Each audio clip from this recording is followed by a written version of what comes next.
మనం చూడొచ్చు నిజామాబాద్ కార్పొరేషన్ ఏదైతే ఉందో మున్సిపల్ కార్పొరేషన్ మొత్తం వివిధ పార్టీల నాయకులతో మొత్తం అల్లకొల్లగా మారింది. అంటే మొత్తం రంగులమయంగా మారింది. ముఖ్యంగా ఏదైతే కార్పొరేషన్ ఎన్నికలపైనే ప్రధానంగా చర్చ నడుస్తూ ఉంది. ఓటర్ల గల్లంతు పైన అన్ని పార్టీలు ఆగ్రహం వ్యక్తం చేస్తున్నాయి. మాట్లాడదాం. నిజామాబాద్ నూతనంగా నియమించినటువంటి నగర అధ్యక్షుడు ఉన్నారు రామకృష్ణ గారు, మాట్లాడదాం.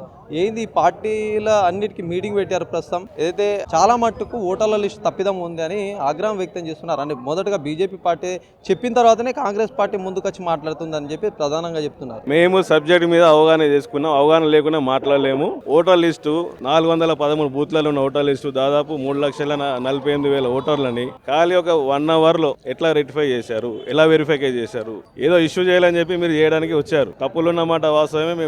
మేము కూడా చూసాము. 60 డివిజన్ నుంచి మేము కంప్లైంట్ చేశాము. ప్రతి డివిజన్ నుంచి మా డివిజన్ ప్రెసిడెంట్ ఇన్ఛార్జ్ వెరిఫై చేసిన తర్వాత మేము ఈరోజు కంప్లైంట్ ఇచ్చినాం. ఈ రోజు అదే మీటింగ్ మేము కమిషనర్ గారు కాల్ ఫర్ వేస్తే ఆల్ పార్టీ మీటింగ్ జరుగుతున్న సమయంలో మీటింగ్ సజావుగా సాగుతూ అన్ని పార్టీల నుంచి కంప్లైంట్లు వస్తున్న తరుణంలో ఈ రోజు బీజేపీ ఒక ఇష్యూ క్రియేట్ చేసే వాతావరణంలో ఇందూర్ అనే అంశం తీసుకురావడం జరిగింది. ఒక ఇందూర్ అని గతంలో ఉండే, ఇప్పుడు కూడా చాలా మంది ఇందూర్ అని పిలుస్తారు. వాడుకంగా ఇందూర్ అని అందరం యాక్సెప్ట్ చేయాల్సిందే. నిజామాబాద్ అని టెక్నికల్ గా మారింది. వాళ్ళ లెటర్ పేరు మీద జిల్లా ప్రెసిడెంట్, భారతీయ జనతా పార్టీ జిల్లా ప్రెసిడెంట్ లెటర్ ప్యాడ్, ఆయన లెటర్ పేరు మీదే నిజామాబాద్ పెట్టుకున్నాడు. టెక్నికల్ గా ఆయన ఇక్కడ పెట్టుకుంటున్నాడు. వాడుకలా విద్వేషాలు రెచ్చగొట్టడానికి చేస్తున్నాడు. ఏ మీటింగ్ దీన్ని డిస్టర్బ్ చేయడానికి ప్రయత్నం చేసి ఎంఐఎం వాళ్ళు దాని అవకాశం చేసుకుని ఇద్దరు ఒకరొకరు వాగ్వాదం చేసుకుని మీటింగ్ నుంచి వాకౌట్ చేశారు. కమిషనర్ గారు ఇనిషియేట్ తీసుకొని మా అందరిని మీటింగ్ పిలిచారు, ప్రెసిడెంట్ సెక్రటరీలను. అక్కడ మేము చెప్పే ప్రాబ్లమ్ క్షుణ్ణంగా విన్నారు. ప్రతి డివిజన్ లో వెళ్లి వెరిఫై చేయించి ఈ ప్రాబ్లం సాల్వ్ చేసని చెప్పాడు. రేపు ఇదే విషయాన్ని కలెక్టర్ ఆఫీస్ లో మేము ప్రస్తావించడం జరుగుతుంది. ఏ రోజు అంటే ఇప్పుడు దాదాపు గడువు కూడా దగ్గర ఉంది. ఎప్పుడో రేపు ఎల్లుండి అన్నట్టు నోటిఫికేషన్ విడుదల అవకాశం ఉన్న నేపథ్యంలో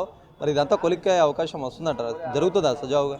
మున్సిపాలిటీలో స్టాఫ్ చాలా మంది ఉన్నారు. బిఎల్ఓస్ దాదాపు ప్రతి బూత్లో ఉన్నారు. ఏఈఆర్ఓలు ఉన్నారు, రిటర్నింగ్ ఆఫీసర్లు ఉన్నారు.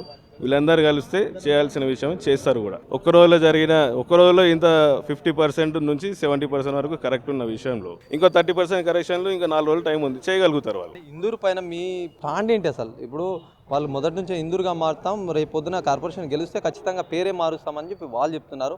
ఒకవైపు ఎంఐఎం వాళ్ళు నిజామాబాద్ అంటే నిజామాబాదే వలకాలని వాళ్ళు అంటున్నారు. అసలు మీ పార్టీ స్టాండ్ ఏంది, మీరేం చెప్తారు? ప్రస్తుతం టెక్నికల్గా ఏది ఉందో దాని మీద వెళ్తాం, రాజ్యాంగబద్ధంగా నడుస్తాం. మేము వాడుక భాషలు గతంలో ఉన్నది వాడకగా మేము కూడా ఇందూరు అని చెప్తాం. కానీ ఇప్పుడు ఎక్కడైనా బస్ స్టాండ్లో చూసినా, ఆఫీస్లో చూసినా నిజామాబాద్ అని ఉంటుంది. నిజామాబాద్ని మనం టెక్నికల్గా యాక్సెప్ట్ చేస్తాము, ఇందూరుని వాడక భాష యాక్సెప్ట్ చేస్తాం. అసలు ఈ అంతా ఓటర్ గల్లంతు పైన ఎందుకు జరిగిందని మీరు అనుకుంటున్నారు? కొంచెం కొత్త స్టాఫ్ రావడం వల్ల వారికి అవగాహన తక్కువ ఉండడం. ఇందాక కమిషనర్ గారు ఒప్పుకున్నారు, వాళ్ళకి ఆదేశించి ఎక్స్పీరియన్స్ ఉన్న వాళ్ళని పంపించి దీన్ని సరైన విధానంలో చేస్తామని చెప్పడం జరిగింది. ఇది ఓవరాల్గా చెప్తున్నటువంటి మాట. ఏదేమైనప్పటికీ ఓటర్ల జాబితా మారాల్సిన అవసరం ఉంది. ఎందుకంటే దీనివల్ల అనేక అభ్యర్థులు కావచ్చు, ఇటు ప్రజలకు సైతం నష్టం వాటిల్తుంది. దీనిపైన మేము కూడా ఎక్స్ప్లెయిన్ చేశాము, త్వరలో మారుస్తారని చెప్పేసి నిజామాబాద్ నగర అధ్యక్షుడు చెప్తున్నటువంటి పరిస్థితి. కెమెరా పర్సన్ సందీప్తో శ్రీనివాస్, అభినవ్ భారత్, నిజామాబాద్ నుంచి.